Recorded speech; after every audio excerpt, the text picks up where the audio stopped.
To the human eye, Lake City, Iowa looks like most Siouxland communities: City Hall, water tower, and dusty streets. But to the ear, this community offers something unique, one of a kind, in fact, in Iowa.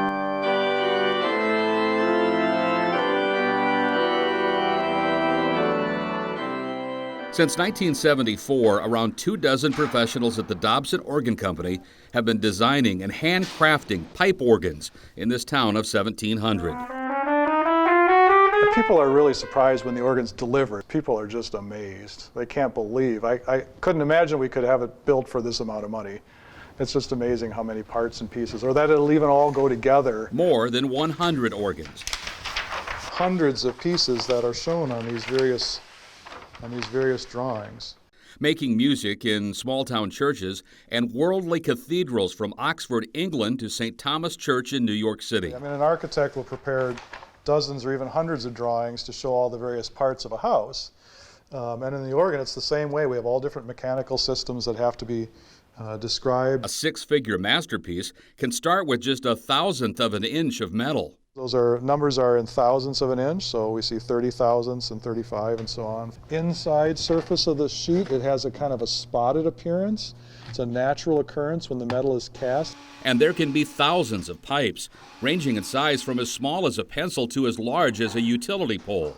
So when the pipes are made, they don't actually produce any sound. These are some trumpet pipes. They are called reed pipes, and they have inside a very small brass reed that has to have a proper curvature so that it vibrates in a way that produces a nice round tone.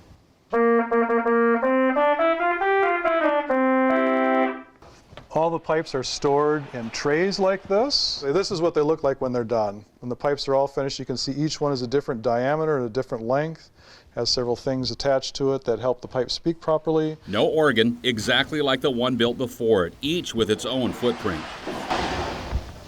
What we're seeing here are what we call toe boards. These are standing on end now, but they'll normally be horizontally. And every place that you see a hole, there will be a pipe standing there. This organ that we're building has over 1,800 pipes, so there are going to be 1,800 different holes here, all carefully fitted. On its own, a pipe is pointless, but linked to a key or foot pedal, it comes to life. Each one of these is connected to a key at the keyboard. Right here we see the pedal keys, and we see the manual keys sliced right through the console. And the linkage runs down and under the floor, and then across up into the organ. So this is our wood shop. This is where all the wooden parts of the organ are made. The equipment that you'd find in here is what you'd see in any well-equipped cabinet shop. Timbers of mahogany, oak, cherry, walnut, and maple provide a home for the pipes or whistles. We use bone from cows. Cow bones are cut up to make the playing surface for the natural or white keys. And the sharps are ebony as in older days. And when the pipe makers, the voicers, draftsmen, and cabinet makers finish their work, it's on to the erecting room, where these organs with pipes as tall as 32 feet come to life. What we're seeing here is the organ for St. Christopher's Church in Chatham, Massachusetts. As tall as this room is, we've had probably, 8 or 10 organs that haven't fit in it because they've been larger than this room. Cables, connectors, linkage, and louvers all filling the massive cabinet. I mean, as woodworking goes, it's a really unusual thing because of its size. I mean, it's the same beautiful woodwork that you'd have on a beautiful piece of furniture, but then, we're building it as big as a house practically. Each organ with its own personality.